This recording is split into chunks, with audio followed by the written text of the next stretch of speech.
welcome to the video. It's been a while, hasn't it? Well, maybe you didn't notice, but it's been a while because we went off to catch a bit of winter sun for the first time in our lives and had a nice week away in Madeira, Portuguese island off the coast of Morocco. And when we returned, there was the small matter of the League Cup final or the Carabao Cup final, and my team, Newcastle United, won its first domestic trophy in 70 years, which was absolutely incredible. I didn't think about music for at least a week, maybe 10 days, and spent all day and all night watching videos of analysis, replays, different angles, fan videos, the whole thing, and just got completely caught up in it. But I've started to listen to or watch music videos once again, and I think it's about time that I got busy myself. One of the videos I have been watching, which I did catch up on, was one by Allan, the Static Traveller. And Allan is an interesting character. I think he's might be from London, but he's based these days in Northumberland in the northeast of England, in what seems to be a pretty rural setting. But Allan is remarkable in that he's got broad musical tastes. He knows a lot about classical music. He knows a lot about collectibles. But he likes edgy rock music as well, and jazz. So this guy's got very broad musical taste. His videos are always interesting. He's got a wicked sense of humor as well. But what he did in this latest video is kind of start a little bit of a thread, really, and I think more and more people have picked up on it. And what he did, he showed a version of this book, 1001 Albums You Must Hear Before You Die. Now, this book comes out different editions about once every 2 years or something like that, or at least it did. There's multiple versions. And basically it tends to, it's listing 1001 albums that the curious music fan should be seeking out and paying attention to. But the problem with this book is that it's not really a useful guide, because no one would organize their record collection like this, because it's kind of in datal order. It's kind of got these chapters or sections for the 50s, the 60s, the 70s and 80s.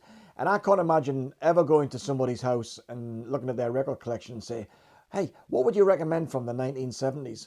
Or what would you recommend from the 1990s?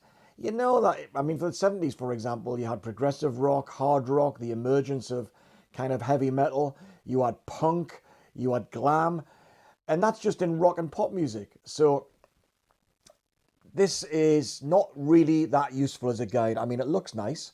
It looks nice on the bookshelf, in the bookshop, or on your shelves at home. It's nice and glossy. It's well produced. It's some of the commentary in here is pretty nice as well. So it's the sort of thing you might dip in and out of, but it's not a guide. And I think one of the reasons why, because I would always recommend that if you're interested in trying to explore different musical genres, and you want to understand what is kind of the consensus around what are the albums that are considered to be amongst the best, then go genre by genre. I think, what would be the best jazz albums? What would be the best country music albums, or the best electronica albums to go for? Not just pick your best albums from the 1960s or the 1980s. So it's not a great guide. The other thing I'd say about this book as well is, like all books of this type, they are subject to critical groupthink. It's like the critics got together and picked an album back in the day that it's the third album of a particular artist. Oh, this is the one. This has the hit single on it. And that captures the attention of the critic, and it stays with them forever and a day. Not least because critics always want to discover the next new thing. They're not necessarily the sort of people who hang around for the whole of an artist or a band's career. So they kind of, in my judgment, don't give really good credit to albums that might be produced 10 or 20 years into an artist or band's career, that are certainly worthy of consideration to be amongst the best albums they ever did. So what I try to do in picking 5 albums because Allan's challenge was it's not just 1001. If you had to add 5 albums to this list, what albums would come to mind? So I'm having a go at doing that today. And what I've tried to do is I've tried to pick albums that aren't just the first one that had a hit single and the one that most people would recognize. I'm trying to think of an album that hangs together as a piece of art, that the artist or band themselves consider it one of the best pieces of work that they ever did. And if you come to it with fresh ears, not necessarily going back into saying, well, this artist, for example, yes, or Close to the Edge is the one.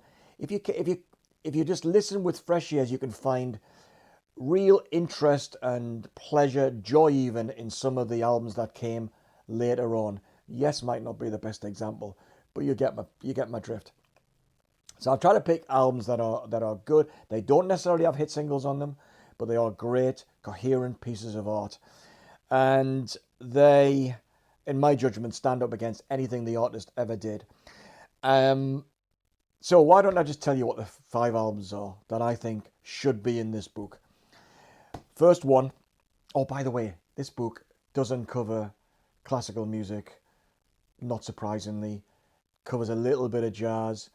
As John the 6-inch pianist, in his response to Allan's video, said, soul and reggae music is underrepresented in this as well, and I get all of that as well. So it's something to dip in and out of. Anyway, the 5 albums that I think should have been in this book. First one is it 1989? Lou Reed's New York. Now this album, I mean, I've been a fan of Lou Reed since I bought Rock and Roll Animal, the live album, back in the 70s. And of course I heard Walk on the Wild Side, Perfect Day, and so on. But I've been buying Lou Reed albums almost ever since. But when this came out, it was absolutely stellar. I just thought he was kind of a fashionable, edgy, difficult kind of character, singer and songwriter. But I did a separate video wholly on this album, and what I did in kind of prep for that video, I managed to pick up a cheap copy of his Lou Reed's lyrics. It's a thick book, just as thick as this one, and I was kind of blown away because it made me realize that apart from just being this difficult character that the critics are keen to criticize, and why can't he just repeat Walk on the Wild Side, this guy was a poet. This guy was a true artist. Took no prisoners, didn't suffer fools. Possibly one of the most unlikable characters in rock music back in the day. But what an artist. Really good. And as I say, this album hangs together really well. It's kind of a narrative. It's got fantastic social and political commentary. Lou Reed sings. He does these kind of talking, stroke singing kind of voice. A lot on this album, but he also sings with real passion, more passion than I've ever heard him sing. So this is an absolutely massive, fantastic album.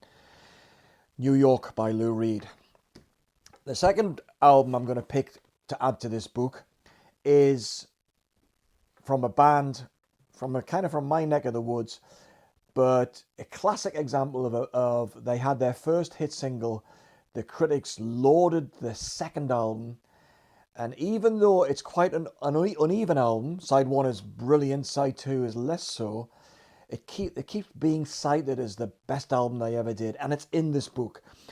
But this is a better album in my judgment, and the band is Prefab Sprout, and this is Jordan the Comeback, 88 I think it is. Double album, although about an hour's worth of music. It was originally released on a single disc. This is a reissue on coloured vinyl. Rob Walker showed this just the other day, as he got a deal on Amazon. That deal's not available anymore, I understand.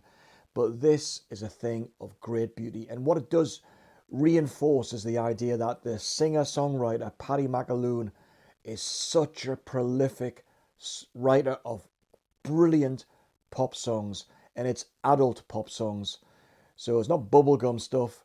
This guy can really, really write, and there are moments on here that are uplifting, things that are kind of spiritually resonant, and the music is just melodies to die for. Absolutely fantastic. So this absolutely should be in the book, and this is Prefab Sprout's best album in my judgment.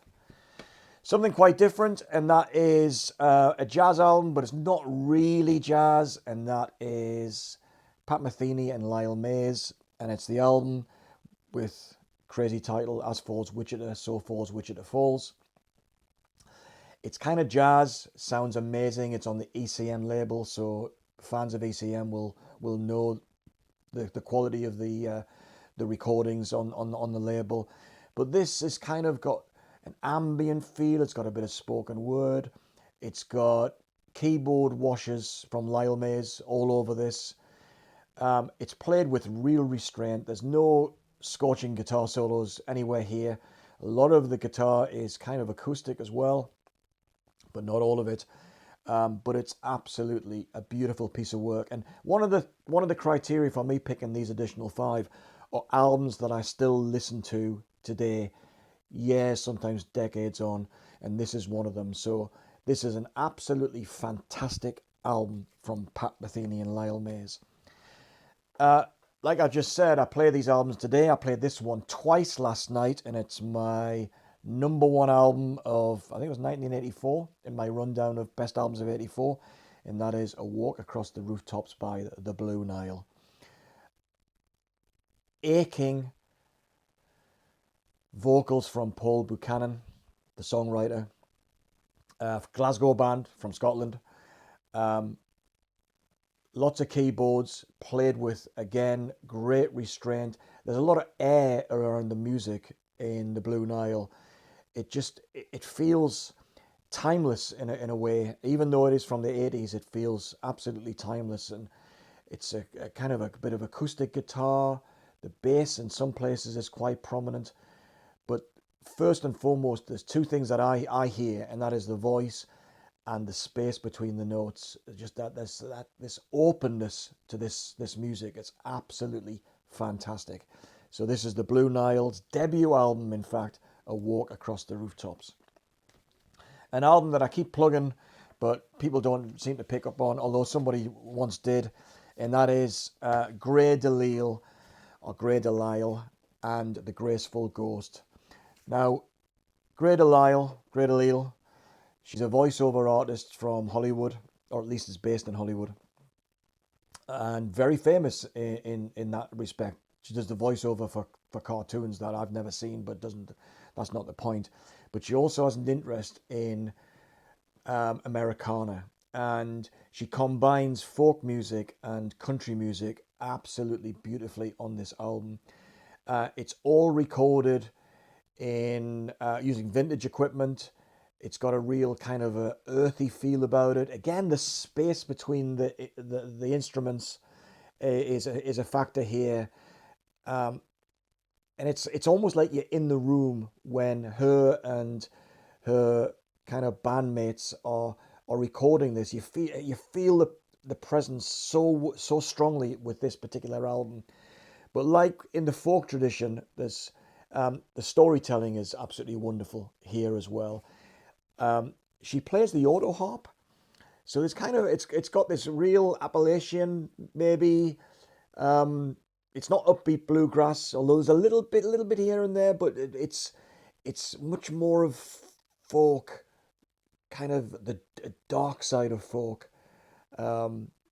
Yeah, I've done a separate video on this album as well, so if you're interested or curious, well, you can always search that out. It's on the channel.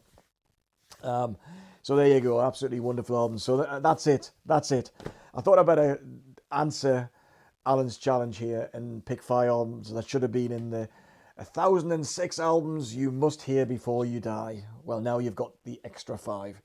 So thanks for watching this video, and I shall see you next time, hopefully soon. Bye for now.